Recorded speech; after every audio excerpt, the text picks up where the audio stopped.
अब शांति के छोटे बेटे ऋषभ की शादी हो गई थी। अब उसकी छोटी बहू सविता ससुराल आ गई थी। लेकिन छोटी बहू की पहली रसोई की रस्म वाले दिन शांति के घर में भयंकर क्लेश होता है।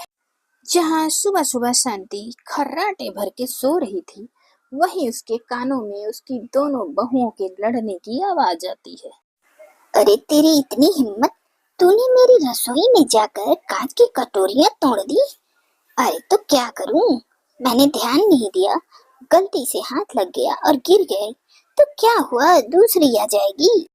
वैसे भी मेरे घर से बहुत सारे बर्तनों के सेट आए हैं।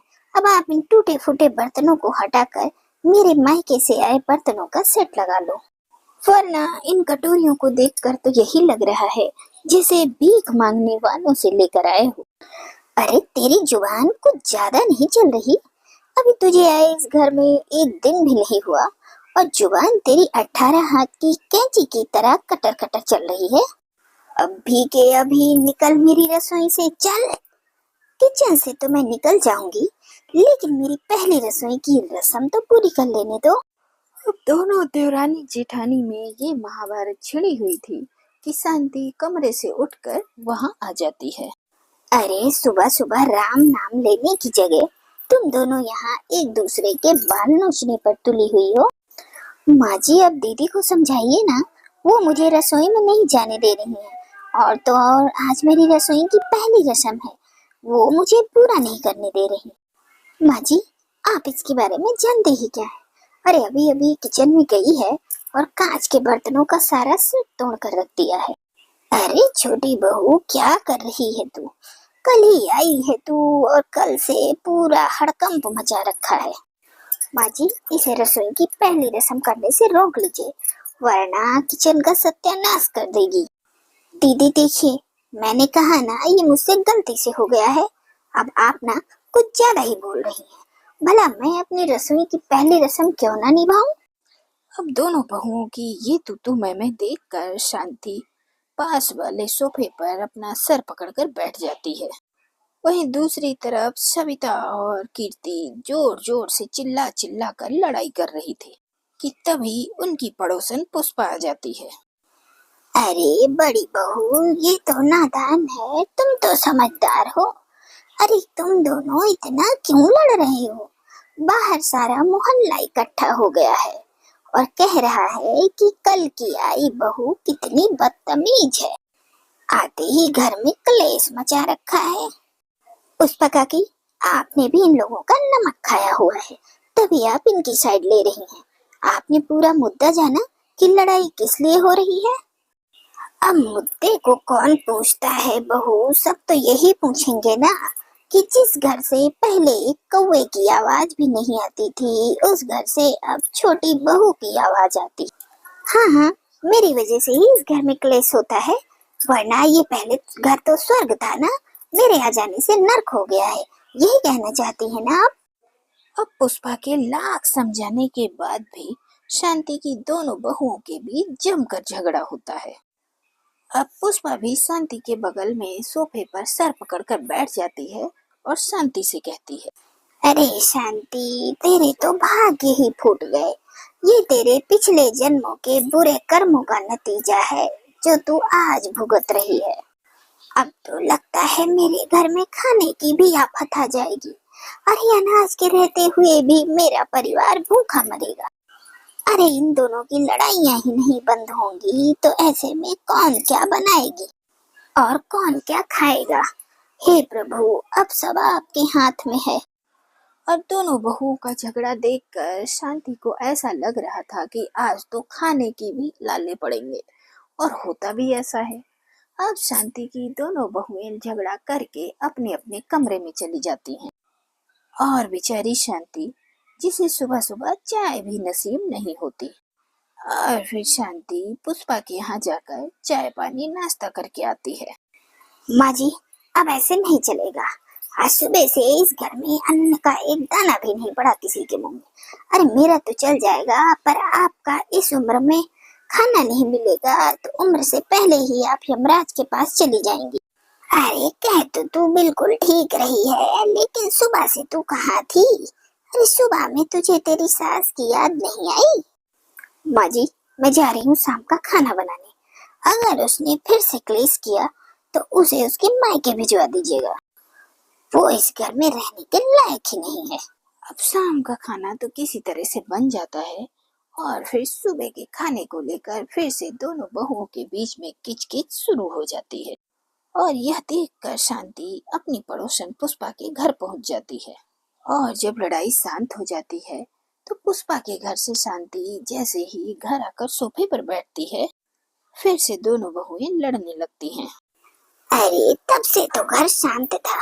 अब जब तुम दोनों ने देखा कि मैं घर आ गई हूँ तो फिर से तुम दोनों ने लड़ना शुरू कर दिया। अरे चाहते क्या हो तुम दोनों? माँ जी, मैं तो बंटवारा चाहती हूँ। मैं ना दीदी के साथ नहीं रह सकती। उन्होंने किचन को पता नहीं क्या समझ रखा है। हाँ माँ जी, मुझे भी इसके साथ रहने का कोई शौक नहीं है। अब शांति अपनी दोनों बहुओं की बातें सुनकर इस मुकाम पे आती है। मैं चाहती हूँ कि छोटी बहू खाना बनाए और बड़ी बहू किचन का हिसाब किताब जैसे आज तक तुम रखती आई हो उसी तरह से आगे भी किचन का हिसाब किताब तुम रखोगी। ठीक है माँ जी, अगर आप कहती हैं तो मैं ये भी मान लेती हूँ। मुझे भी कोई प्रॉब्लम नहीं है माँ जी, मुझे भी मंजूर है। वैसे भी मुझे खाना बनाना आता है और पसंद भी है। अब शांति अपनी दोनों बहुओं के बीच में काम बांट चुकी थी। अब छोटी बहू सविता खाना बनाती तो उसके बाद बर्तन नहीं धोती थी और बड़ी बहू कीर्ति का काम घर में आने वाले सामान का हिसाब किताब रखना था कि बाहर से क्या आना है क्या नहीं आना है। अब लेकिन कीर्ति भी बर्तन क्यों धोए। अब इसी बात को लेकर दोनों में हो जाती है फिर से महायुद्ध। माँ जी ने मुझे सिर्फ खाना बनाने का काम दिया है तो मैं बर्तन क्यों धुलूं? और वैसे भी सब दिन भर खाते रहेंगे तो क्या मैं दिन भर बर्तन धोती फिरूंगी? क्या दीदी अपने बर्तन नहीं धो सकती? जब मैं बर्तन धो लेती हूँ तभी वो वहाँ जूठे बर्तन लेकर आ जाती हैं। हाँ, तो मैं खाना उसी टाइम पे खाती हूँ तो बर्तन भी तो रखने उसी टाइम पर आऊंगी। और वही बर्तन मैं किचन में रखने आती हूँ तो तुझे मिर्ची क्यों लगती है? माँ जी, दीदी मुझसे बहुत लड़ती हैं। अगर ऐसा ही रहा तो मैं अपने मायके चली जाऊंगी और आपके बेटे को तलाक दे दूंगी और आप लोगों पर एक ऐसा स्ट्रॉन्ग केस बनाऊंगी, वो भी दहेज के लिए प्रताड़ित करने का। अरे बहू, अभी इस उम्र में तो मैं आधी मर चुकी हूँ और आधा तू ये केस मुकदमा चलाकर मारना चाहती है क्या? हाथ जोड़ती हूँ मैं कि जब तक मैं हूँ तुम दोनों खुशी खुशी रह लो इस घर में। माँ जी, आप देख रही है ना, ये कामचोर के साथ साथ बदतमीज भी कितनी है। अरे चुप हो जाओ तुम दोनों। अरे ऐसी जिल्लत भरी जिंदगी हमें नहीं जीनी।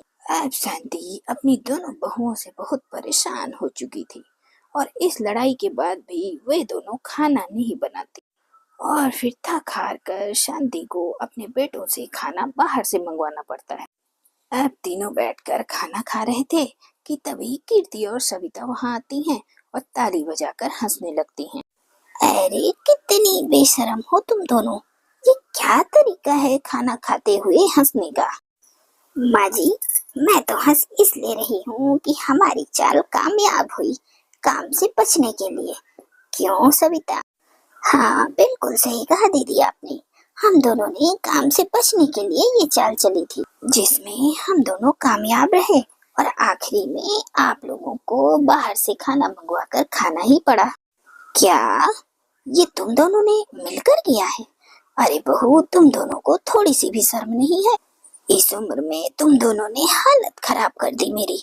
अरे काम से बचना ही था तो ना करती काम। हम भी देखना चाहते थे माँ जी कि आप हम दोनों को कैसे संभालती हैं और घर का काम ना करने से घर का काम होता भी है या नहीं। हाँ माँ जी, और रसोई तो जिठानी जी की भी है तो मैं उनसे भला रसोई कैसे ले सकती हूँ? इतने सालों से उन्होंने जो रसोई को संजो कर रखा है। अरे भगवान बचाए मुझे तुम जैसी बहुओं से। हे प्रभु, ये कैसे दिन दिखा रहा है मुझे। हे प्रभु, सद्बुद्धि दे इन्हें। ये मुझसे इस उम्र में कैसा मजाक कर रही हैं? कहीं ऐसा ना हो मजाक मजाक में किसी दिन मैं निपट ना लूं। अब कीर्ति और सविता काम से बचने के लिए ऐसा चाल चलती हैं जिसमें बेचारी सास शांति पिस जाती है।